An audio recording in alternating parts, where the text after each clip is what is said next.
الحمدللہ وحدہ والصلاة والسلام علی من لا نبی بعدہ اما بعد. محترم بزرگوں دوستو، اللہ نے ہمیں دو چیزوں سے مرکب پیدا فرمایا. ایک تو اس کا جسم اور دوسری اس کی روح. اگر اس کا جسم کمزور ہو تو وہ کمزوری آہستہ آہستہ اس کو موت تک لے جاتی ہے، اور اگر روح کمزور ہو تو دین اور ایمان دونوں کو نقصان پہنچتا ہے، اور یہ موت کے مقابلے میں بڑا نقصان ہے. اس طرح تعلیم کی بنیاد بھی دو چیزوں پر ہے. ایک تعلیم کے لیے ضروری چیز اشیاء جیسے کہ درسگاہ، کتابیں وغیرہ وغیرہ، اور دوسری چیز طلباء ہے کہ ان میں کمزوری تعلیم میں کمزوری کا سبب بنتی ہے. اور مدرسے کے لیے طلباء روح کے قائم مقام ہے. جب دیکھا کہ مدرسے کی روح طلباء ہے تو اس میں قوت پیدا کرنے کے لیے دینی ماحول کا ہونا ضروری ہے. اس سبب ہم نے سب سے پہلے بچوں کو اسلامی لباس پر لانے کی فکر کی، تو الحمدللہ بچوں کے شوق اور گاؤں والوں کے تعاون سے 15-20 دن کی قلیل مدت میں بچوں کو اسلامی لباس پہنا دیا. جو بچے پہلے غیر مہذب لباس میں آتے تھے وہ سب سفید ٹوپی، کرتا پائجامہ پہن کر آنے لگے.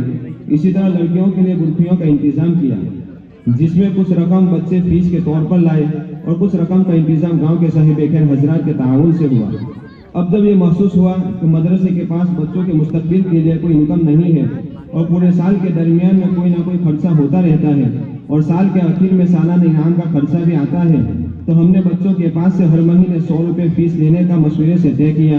اور اسی طرح ہم نے 100 گلے بھی منگوائے جو مکانوں اور دکانوں پر رکھے گئے. اور الحمدللہ اس میں بچوں نے فی کے ذریعے اور گلوں کے ذریعے اور گاؤں والوں نے اس میں دل کھول کر تعاون کیا، جس سے بچوں کی انعام وغیرہ لانے میں اچھی رقم جمع ہوئی. اور ہم نے بچوں کے شروع سال میں یہ وعدہ کیا تھا کہ فل حاضری والوں کے لیے سائیکل اور پہلے دوسرے تیسرے نمبر والوں کے لیے ایئر کولر دیں گے. تو الحمدللہ بچوں کی فی اور گاؤں والوں کی رقم کے ذریعے ہمیں اس کا تعاون ہوا.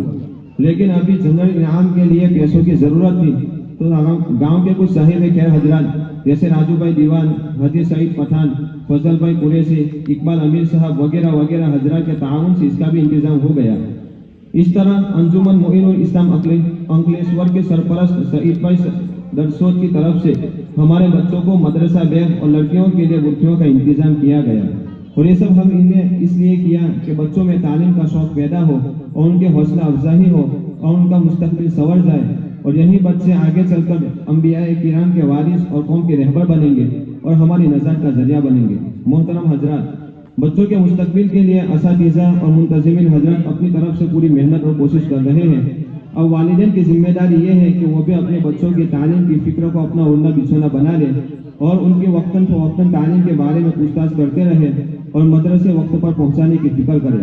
اب آخر میں ان دعائیہ کلمات کے ذریعے اپنی بات کو ختم کرتا ہوں کہ جن حضرت نے جس طریقے سے ہمارے مدرسے کا تعاون کیا، اللہ تعالیٰ ان کو قبول فرمائے اور آخرت میں بہتر بدلہ عطا فرمائے اور ان کے جان مال آبرو عزت روزی روزگار میں خوب خوب برکت عطا فرمائے. آمین یا رب العالمین. وآخر دعوانا الحمدللہ رب العالمین.